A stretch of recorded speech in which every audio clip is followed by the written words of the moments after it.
My father ignored me my whole life for my brother, but when my grandmother died and left me $850K in her will, I discovered my brother isn't his biological son, and I was the price he paid to prove it. I'm 27 years old.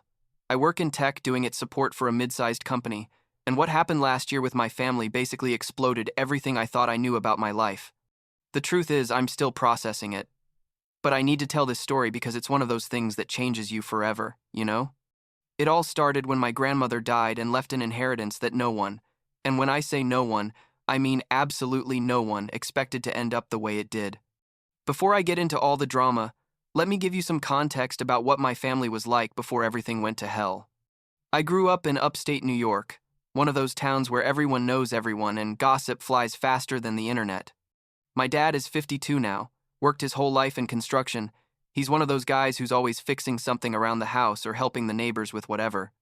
My mom, well, she was always more reserved, like she's there but not really emotionally present, you know what I mean? And then there's my brother David, who's 30, 3 years older than me, and for as long as I can remember, he was always my dad's favorite. It's not like I imagined it, or it was just my thing. It was super obvious to anyone who spent more than 5 minutes with us. When I say David was the favorite, I'm not exaggerating. My dad went to all his soccer games when we were kids. Literally all of them. But when I played baseball, he barely showed up. And if he did come, he'd stay like half an hour and then leave saying he had things to do. David wanted to study business in college. My dad supported him completely. Paid for everything. Was super proud. I wanted to study programming, and my dad told me it was a waste of time, that I should learn a real trade instead. So I ended up taking out student loans I'm still paying off. And it's not just that, it's like 1,000 little things that accumulate over the years, you know? Like when my dad would brag about David to his friends. Or when at Christmas David's gifts were always more expensive and more thoughtful. Or when I tried to tell him something important and he was on his phone scrolling through Facebook without paying attention to me. Basically, I spent my teenage years and my 20s feeling like I didn't matter for shit to my own father. But since I never understood why, I just assumed something was wrong with me. My grandmother, my dad's mom, was different.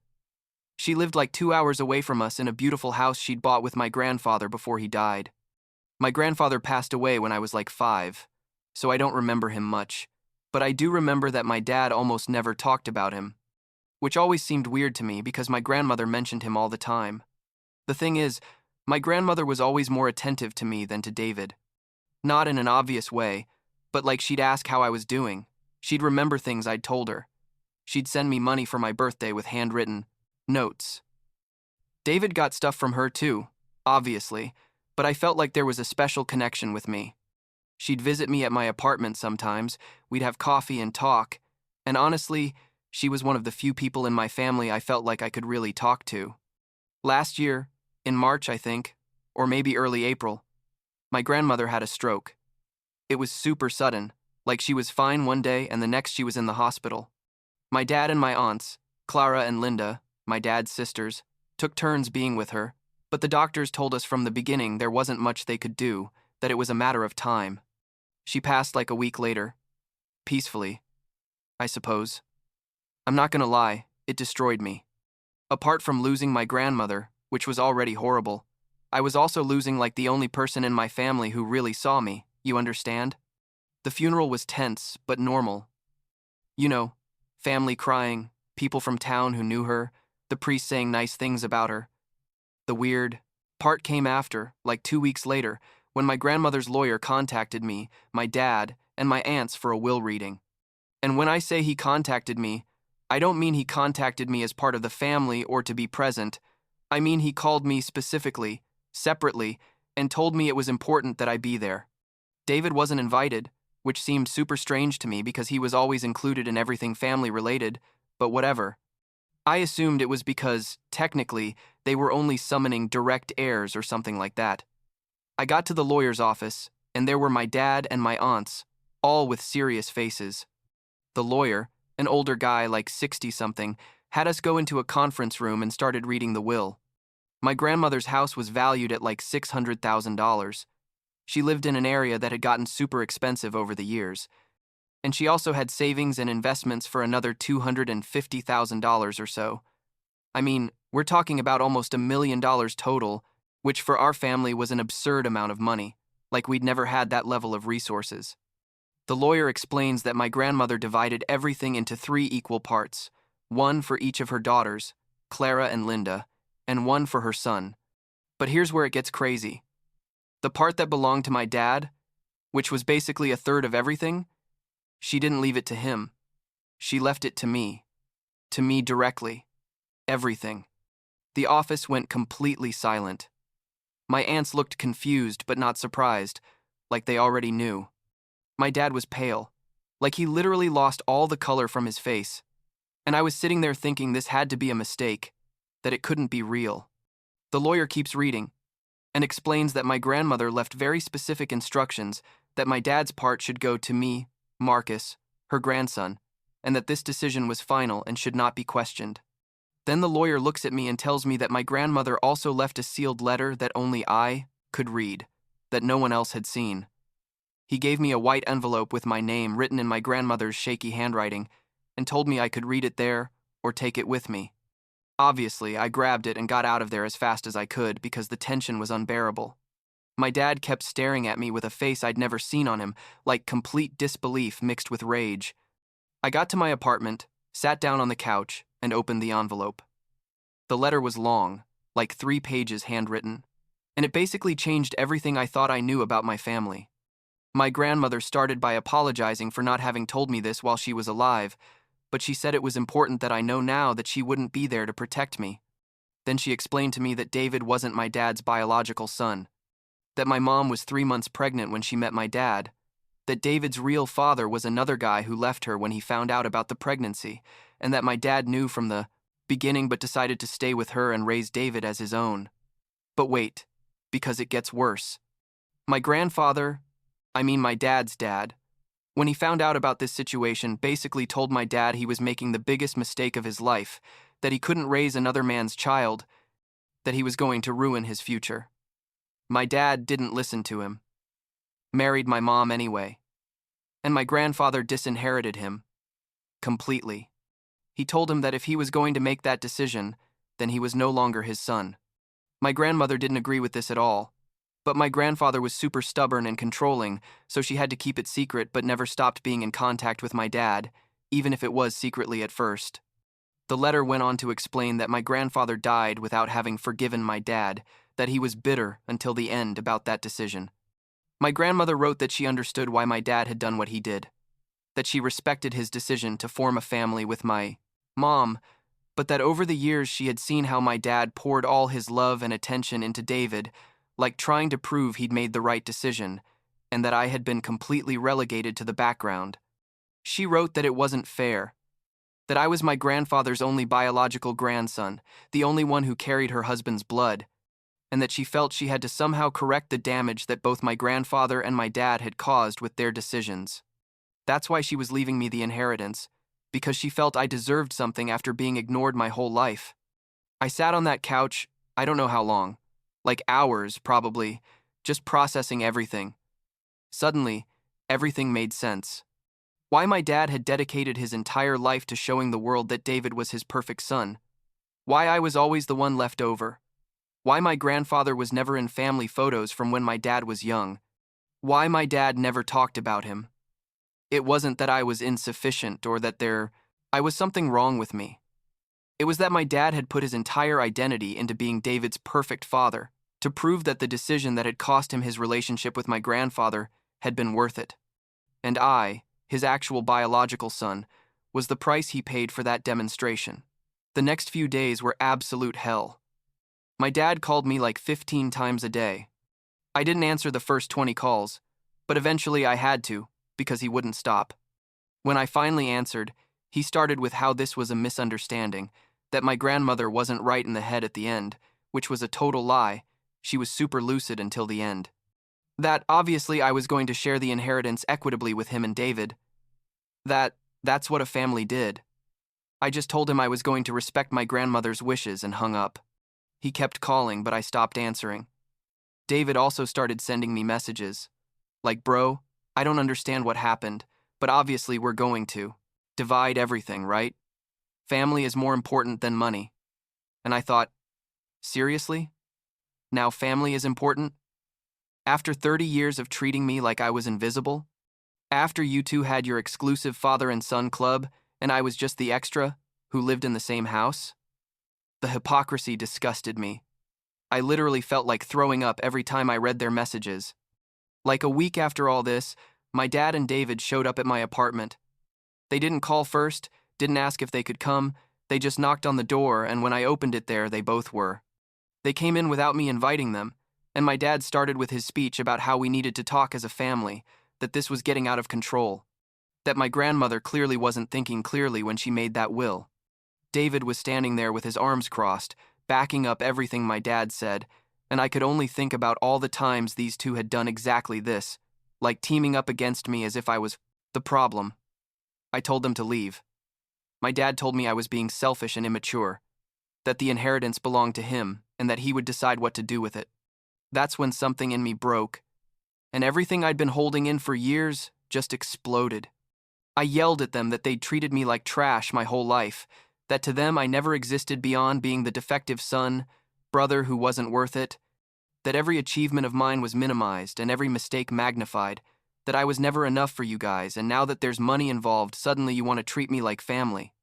I told them that Grandma had seen all that she'd witnessed how they constantly ignored me, and that's why she'd made the decision she made. My dad turned red, like I'd never seen him so angry, and told me I didn't understand anything, that he'd sacrificed everything for his family, that I was ungrateful. David just kept saying I was being dramatic, that I was exaggerating things. I kicked them out of my apartment and told them not to contact me again. That night, I couldn't sleep. My hands were shaking and my chest was tight, like I felt like I couldn't breathe properly. Like 2 more weeks passed and I thought maybe everything would calm down, but no. My dad showed up alone one afternoon. He looked different, calmer, almost vulnerable, which is a word I never thought I'd use to describe him. He told me he needed to talk to me, that he was just asking for 5 minutes. I let him in. I don't know why. I guess part of me still wanted to believe that maybe there could be some explanation, some way to fix this. He sat on my couch and started telling me about when he met my mom, about how he was young and in love, about how he decided he didn't care that she was pregnant because he wanted to be with her. He told me that David was his son and everything that mattered, that he'd raised him from a baby, that he loved him as if he were his blood. And I just looked at him, thinking, what about me? What am I to you? He wasn't even mentioning me in this conversation. It was all about him and David. I told him I knew the truth. He looked at me confused, and I showed him my grandmother's letter. I watched him read it completely. His hands trembled a little as he turned the pages. When he finished, he was quiet for a good while, and then he just said that my grandmother had no right to tell that it was a family secret that should have stayed buried with her. Not that he was sorry for ignoring me all these years, not that he understood why Grandma had done what she did, just that she shouldn't have said anything. I asked him to leave, and this time he didn't argue. He just stood up and left. 2 days later, I received a legal notice. My dad and David had hired a lawyer to fight the will. They alleged that my grandmother wasn't in her right mind when she made it, that she'd been influenced by someone they never said who, but the implication was that I'd manipulated her, which was absurd because I didn't even know she was going to leave me anything, and that the will should be nullified so the assets would be distributed according to law, meaning to my dad as her son. The legal process was exhausting. I had to hire my own lawyer, which obviously cost money I didn't have much of, but my grandmother's lawyer, the same one who had read the will, told me not to worry, that these cases almost never succeeded when there was such a clear will, and that besides, he'd witnessed that my grandmother was perfectly lucid. We had to go to court. There were depositions, reviews of my grandmother's medical records from her last years, testimonies from her doctors and people who knew her. My aunts, Clara and Linda, were super important in all this. They testified that my grandmother was completely sane, that she'd talked to them about her decision months before dying, that she'd explained her reasons. They said they weren't surprised by the will, because they knew my grandmother had seen how my dad treated me all these years, and that she'd decided she had to do something about it. My dad looked betrayed when his own sisters said that, but it was the truth. After like 3 months of hearings and documents and more hearings, the judge ruled in my favor. He said there was more than enough evidence that my grandmother was in full possession of her mental faculties, that the will was valid, that it was properly executed, and that there was no legal basis to nullify it. Basically, he told my dad and David to go fuck themselves. Well, in legal language, obviously, but that was the idea. David called me that night, after the ruling came out. He was furious, but there was also something else in his voice, like confusion or pain. I don't know. He told me he didn't understand why I was doing this, why I was destroying the family over money. I told him it wasn't about the money, that it had never been about the money, and that if he didn't understand that after everything that had happened, then it confirmed exactly the type of people they were. He hung up and kept sending me messages for days, some angry, others almost pleading, saying we needed to fix this. Finally, I did something that was maybe the cruelest thing I've ever done in my life, but honestly, I feel like I had to do it. I sent David a copy of my grandmother's letter. The part where she explained that he wasn't my dad's biological son, everything. I told him that if he wanted to understand why things were the way they were, that was his answer. I didn't hear anything from him for like 2 weeks. Then my mom called me. She'd been super quiet during all this drama, basically not taking anyone's side, and told me that David had found out the truth about his biological father and that he was devastated. That he'd yelled at her and my dad for lying to him his whole life, that he'd left the house and wasn't answering anyone's calls. Part of me felt bad for giving Tim the letter that way, like it wasn't the most compassionate way to find out something like that. But another part of me thought, maybe now he understood what it felt like to have your family lie to you and make you feel like you didn't quite belong. David eventually talked to my mom and my dad. I guess they had some kind of conversation about everything. I don't know the details because I stopped being in contact with all of them. David moved out of state, went to live in Colorado or something. I heard somewhere. My dad still lives in the same house with my mom, but according to my aunts, who are the only ones I still talk to, he's bitter and angry, blaming me for dividing the family. I sold my grandmother's house like 6 months ago. It was weird being there, emptying it out, seeing all her things, remembering the afternoons we spent together. I found old photos of my grandfather, some with my dad as a kid, and I could see in their faces that they were once a happy family before everything got complicated. I kept some things, photos, some books she had, her coffee maker, because we always made coffee together. With the money from the inheritance, I paid off all my student loans, which is something I never thought I'd be able to do. I put a good chunk in investments for the future, and I used part of it to start my own consulting business, which is something I always wanted to do but never had the seed capital for. It's going well, honestly, better than I expected. Do I feel guilty about how everything turned out?